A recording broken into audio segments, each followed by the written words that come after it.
dos assuntos mais comentados nas nossas redes sociais, com opiniões diversas, é o avanço do mar. O avanço do mar. A gente mostrou aqui no programa as situações de Jaboatão, de Recife, de Olinda, Paulista, até Itamaracá. É uma situação dramática. É uma situação dramática. Agora, não é uma situação exclusiva de Pernambuco. Vários estados estão enfrentando esse problema e alguns países também. A engorda da orla é uma das alternativas utilizadas para evitar que a água inunde as construções à beira-mar. Ou seja, se deixar do jeito que está, né, daqui a pouco o prédio está dentro d'água. Prédios enormes, construções enormes estão dentro d'água. Isso aí eu não tenho dúvida, principalmente nas ressacas marítimas e nos municípios onde os prédios fiquem à beira-mar. Eu sempre comentei aqui com vocês, quando começamos a falar desse assunto, Olinda, por exemplo, a orla de Olinda tinha restaurante, tinha hotel, tudo ali na beira-mar. Tiveram que retirar. A orla de Olinda não era como você vê hoje. E olha, faz uns 30 anos só, viu? Mudou tudo. Em Jaboatão dos Guararapes, a engorda da orla foi realizada em 2013. Custou mais de 41 milhões de reais. Vocês lembram que o prefeito de Paulista, Evis Ribeiro, falando sobre a engorda, só Paulista agora, o preço que ele tem, 200 milhões de reais. 200 milhões de reais. E lembrando que Paulista já tentou fazer engorda utilizando esse processo de jogar areia, retirar de um canto e botar mais adiante, tá? Em Santa Catarina, o balneário de Camboriú, uma área turística, teve obra de engorda. Essa obra está em andamento, mas o que vem chamando a atenção é o surgimento de tubarões na praia, depois que começaram as obras de alargamento da faixa de areia. De agosto até agora já são 23 casos. Sobre o assunto nós vamos conversar com o professor, geógrafo, Júlio Souto, que é curador do Museu Oceanográfico da Universidade do Vale do Itajaí, a Univale. Professor Júlio Souto, boa tarde. Boa tarde, prazer estar aqui com vocês. Professor, essa situação da orla de Camboriú é uma obra muito parecida com a obra que foi feita em Jaboatão, aqui na praia que nós damos o nome de Piedade, tá? Essa engorda em Piedade não funcionou muito bem. E essa de Camboriú, pelo que o senhor está verificando, ela está funcionando, não? Sim, o que acontece é que nós temos dinâmicas distintas em relação a essas praias, né? A praia aí de Piedade, ela é uma praia mais aberta, mais sujeita, né, a fenômenos climáticos do que a enseada de Balneário Camboriú. A praia de Balneário Camboriú é uma enseada bastante fechada, tanto na Barra Sul quanto na Barra Norte. Nós temos uma estrutura de invocamento, né, e de costão, como é chamado aqui em Santa Catarina, fechando e protegendo bastante essa praia. Também tem que se levar em consideração de como essa abertura da praia está voltada. Se ela está voltada para que direção, né? Então são questões bem distintas. Eu digo para o amigo que mesmo a praia uma ao lado da outra, elas costumam reagir de formas distintas em relação ao engordamento.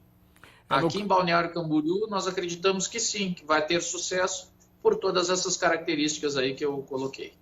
Aqui nós temos a praia de Candeias, nós temos a praia antes, mais adiante lá temos a Barra de Jangada, Candeias, aí vem a Piedade. Depois dessa engorda, a gente já tinha aparecimento de tubarão, mas na área da Igrejinha, essa área está interditada para banho porque houve ataque de tubarão, professor. Também tem esse aspecto ecológico. No oceano, na verdade, quando o homem mexe, né, toda ação tem uma reação, a natureza responde e costuma responder muito rapidamente. E no caso dos tubarões, é o que mais aparece, é o que mais as pessoas veem. Mas existe uma mudança em toda a biota, em todo o que nós chamamos de biocenose, aquele ecossistema daquela praia.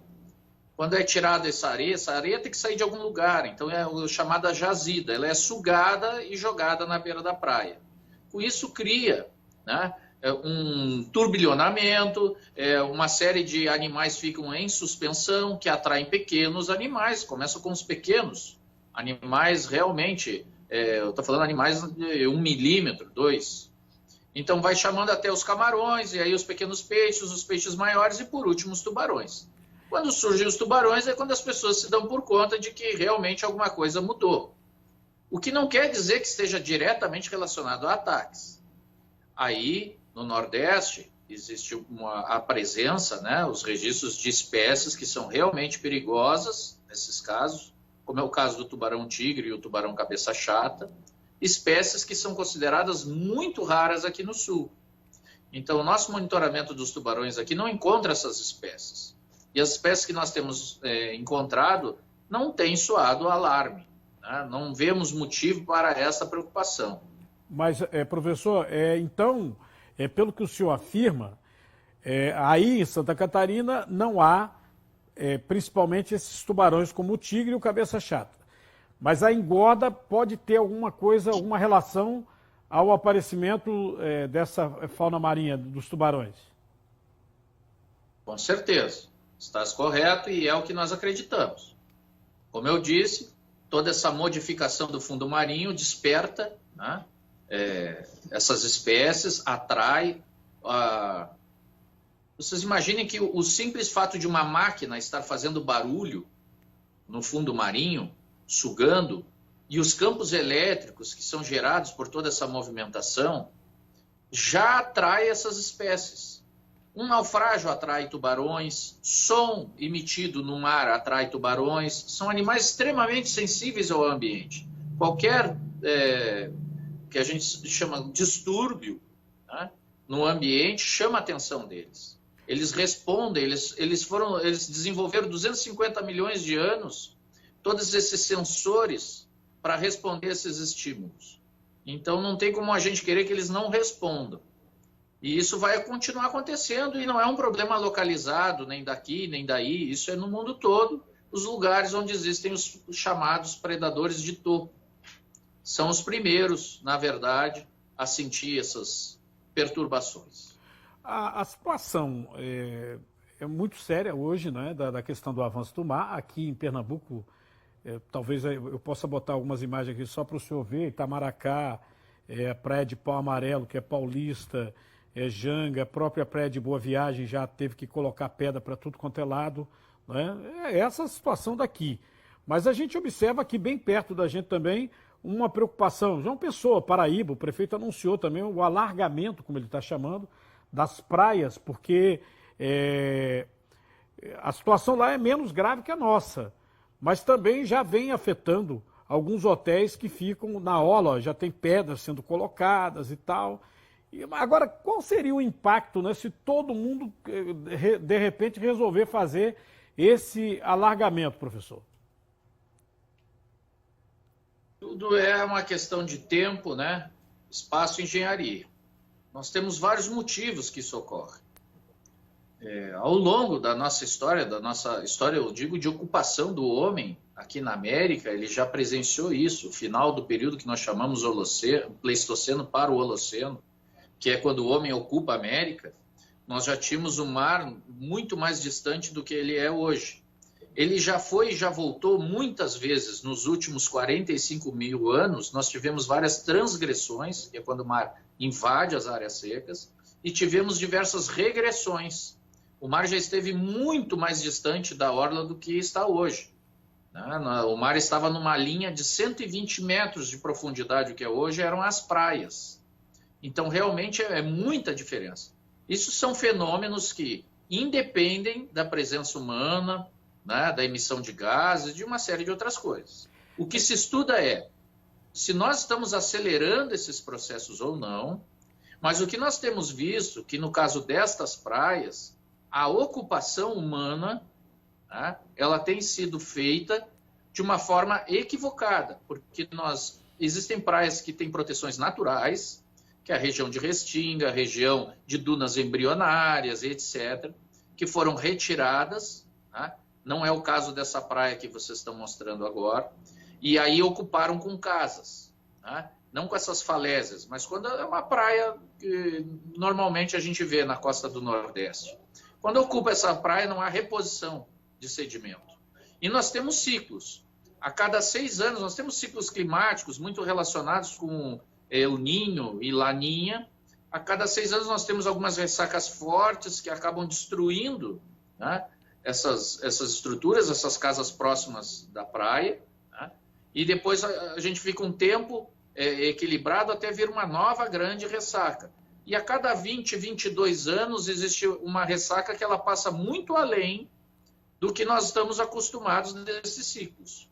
Então, a cada 3 ciclos de Laninha e El Niño, nós temos um muito grande e que gera muito estrago. Então, é algo que nós vamos ter que conviver e buscar soluções dentro da engenharia, né, para amenizar esses prejuízos, né, o fato de nós estarmos perdendo várias praias, como foi o caso de Balneário Camboriú.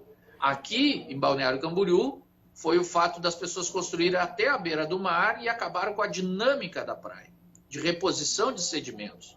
Acabaram com a restinga, acabaram com as dunas embrionárias e o mar tende a o quê? Distribuir esse sedimento de uma forma uniforme, né? E fazendo com que a praia suma, como se tivesse um enrocamento. Ele passa a considerar a rua como uma costa rochosa. Professor, rapidamente para concluir, tem uma música aqui que fala que o sertão vai virar mar. Na área de Salgueiro, vizinho ao Ceará, na área do Araripe, a gente encontra fósseis marinhos. Será que isso vai acontecer, professor?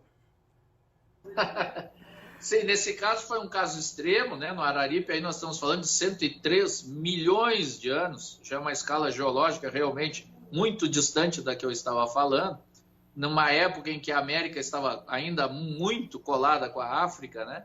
Muito junta com a África, então realmente é uma dinâmica muito, muito distante. Essa escala geológica, ela foge completamente da nossa existência.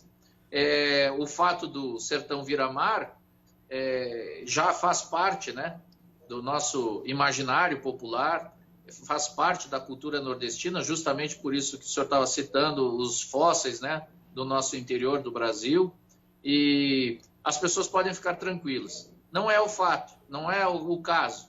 Né? O que nós temos que cuidar mais e se preocupar é aquele que está com o pé na água, que tem sua casa de frente para o mar, em praias em que construiu a casa exatamente onde era a reposição de sedimento para manter aquela praia saudável. Professor Souto, muito obrigado pela entrevista, viu? Boa tarde. Uma boa tarde, foi um prazer estar com vocês.